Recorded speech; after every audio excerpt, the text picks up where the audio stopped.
और कफ का संचय होता है, इसीलिए इनसे संबंधित बीमारियां होती हैं। जैसे जोड़ों में दर्द होने लगता है, खांसी जुकाम हो जाता है और बात बढ़ने के कारण रूखी त्वचा हो जाती है। श्वास से संबंधित बीमारियां, खांसी जुकाम, नजला, गले में खराश, दमा, ब्रोंकाइटिस, ये सब कफ संचय के कारण ही इस समय बीमारियां होती हैं। बात बढ़ने के कारण अर्थराइटिस होता है, आपको जोड़ों में दर्द होने लगता है। बात बढ़ने के कारण आपके घुटनों में आजकल सबसे ज्यादा दर्द बढ़ जाता है, ये होता है बात बढ़ने के कारण ही।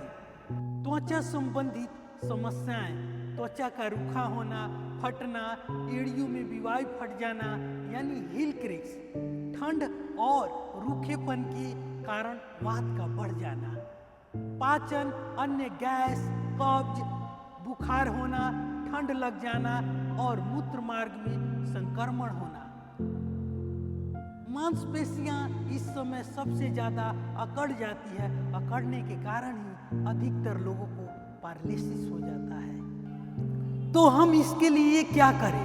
ठंड और ठंड की बीमारियों से बचने के लिए अपने आहार में बदलाव करें। आयुर्वेद के अनुसार 60 रस होता है, मधुर, अम्ल, लवण, तिक्त, कटु, कषाय। तो इस ऋतु में आपको कौन सा रस का प्रयोग करना चाहिए? इस ऋतु में आपको मधुर, अम्ल, लवण का प्रयोग करना चाहिए। मधुर यानी मीठा, जो मीठे बनते हैं, जो गुरु होते हैं, उस रस का आपको प्रयोग करना है। अम्ल यानी खटा, खट्टा चीज, लवण यानी नमकीन, इन रसों को आपको उपयोग करना है।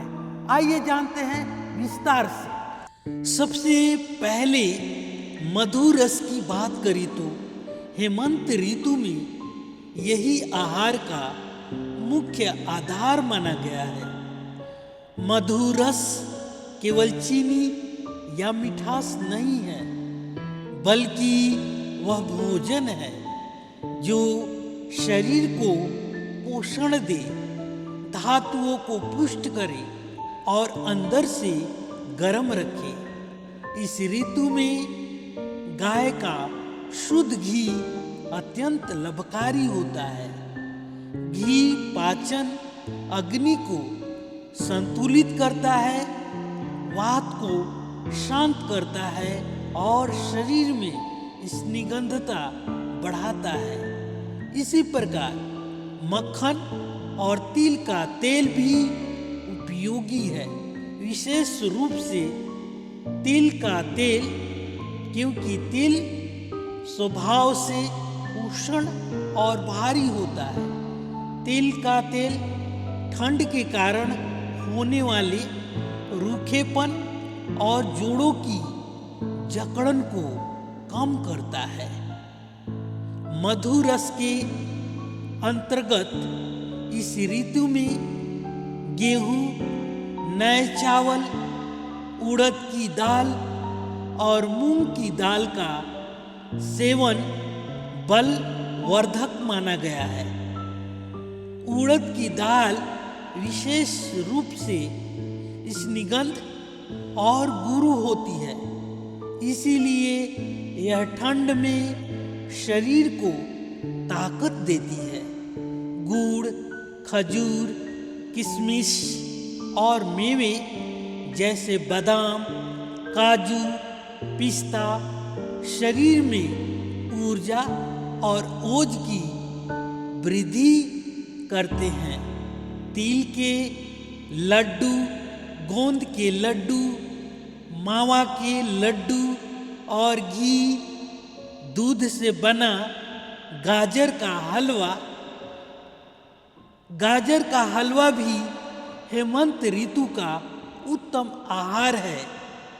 गाजर स्वभाव से मधुर और पौष्टिक होती है और जब इसे दूध एवं घी में पकाया जाता है तो इसका गुण और भी बढ़ जाता है। यह रक्त को पोषण देता है, आँखों के लिए लाभकारी होता है और शरीर को ताकत देता है। हेमंत ऋतु में गाजर का हलवा सीमित मात्रा में लेने से शरीर में बल और ओज की वृद्धि होती है। हेमंत ऋतु के श्रेष्ठ मधुर आहार माने गए हैं।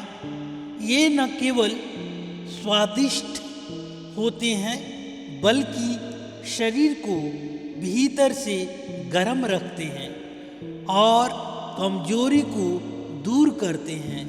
दूध और दूध से बने पदार्थ जैसे बासुंदी और राबड़ी भी इस मौसम में पोषण देने वाले माने गए हैं, बशर्ते इन्हें सही मात्रा में लिया जाए।